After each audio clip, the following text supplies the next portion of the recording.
1 ते 1.5 वर्ष झाले आपण आंदोलनाला सुरुवात केली. रायगडाला उपोषणाला बसलो, 3 दिवस तिथे उपोषणाला बसलो. नंतर मुख्यमंत्री महोदयासोबत बैठक झाली आणि त्यानंतर पुन्हा सातत्यानं आम्ही टेंभा आंदोलन, रक्तदान शिबिर, मंत्र्यांच्या घरासमोर घेराव आंदोलन आणि त्यानंतर 7 दिवस मोजरीचं उपोषण झालं.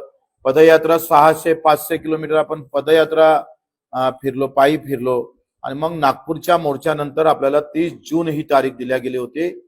एक सातत्यानं 350 सव्वा 70,000 किलोमीटरच्या प्रवासानंतर आपण पाहतो नाही म्हणणाऱ्या सरकारनं हो म्हणणं सुरू केलं आणि निवड होच म्हटलं नाही तर आम्ही राजूजी शेट्टी, नवले साहेब, तुमचे वामनरावजी चटप, तुपकर आणि महादेवराव जानकर हे सगळे लोक एकत्रित होऊन त्यांनी ते 30 जूनची तारीख दिलेली होती आणि त्या 30 जूनच्या तारखेमध्ये आम्हाला आश्वासन दिलं होतं की आपण कर्जमुक्ती करू, पण पहिले समिती नेमू, समिती नेमल्यानंतर कर्जमुक्ती करणार.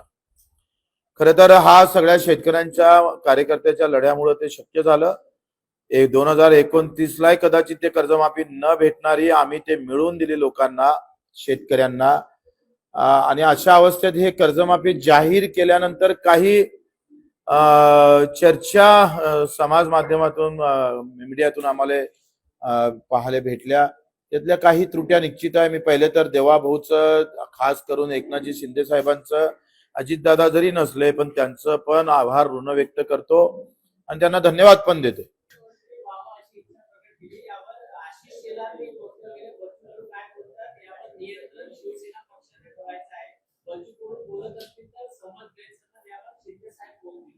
माझं काय म्हणणं आहे का शिवसैनिक म्हणून आम्ही शिंदे साहेबालाच मुख्यमंत्री, आम्ही काय MIM व्हावा असं म्हणून का काँग्रेसचा मुख्यमंत्री व्हावा असं म्हणा?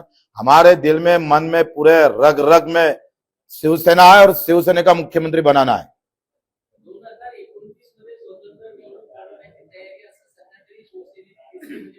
आमची दिसत नाही.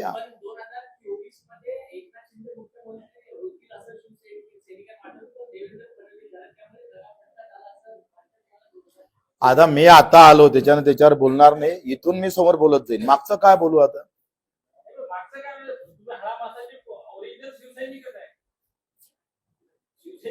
अरे 25 वर्ष येऊन गेले बाबा. 25 वर्षात सगळं बदललं. आता पुन्हा शिवसेनेच्या वाटेवर आलोय.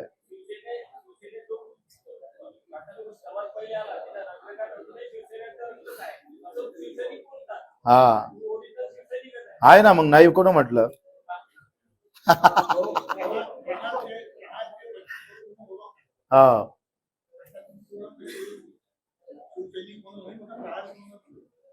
माझं काय म्हणणं आहे, आता तुम्ही कोणत्या नजरेनं पाहता त्याच्यावर आहे.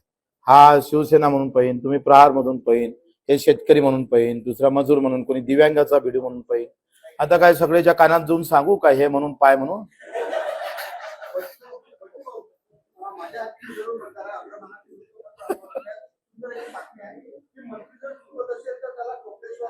हे बाळासाहेबच बोलत होते. बाळासाहेब ठाकरेंची भाषा आहे. और शिवसेने का DNA वही है, उसला ते तपासा तुम्ही. नाही नाही, असं किस्सा काही नाही आहे. कसं आहे, मी पहिलेच सांगितलं, आमच्या हातात पक्षाचा झेंडा आहे, डोक्यात शेतकरी आहे, मजूर आहे, दिव्यांग आहे. डोक्यात काय महत्वाचं आहे आणि ते डोक्यात आहे ते बोललो आहे, त्यात काय गैर काय? पण ते मंत्री नावाचा तिथं दुसरा माणूस आहे, मंत्री नाही आहे तो मंत्री तिथं नावाचा आम्हाला तिकडे त्रास देत होता शिवसैनिकांना, त्या मंत्र्याबद्दल बोललाय. तो आडनावानं मंत्री आहे. तुम्ही भल कोणताच मंत्री घेतला.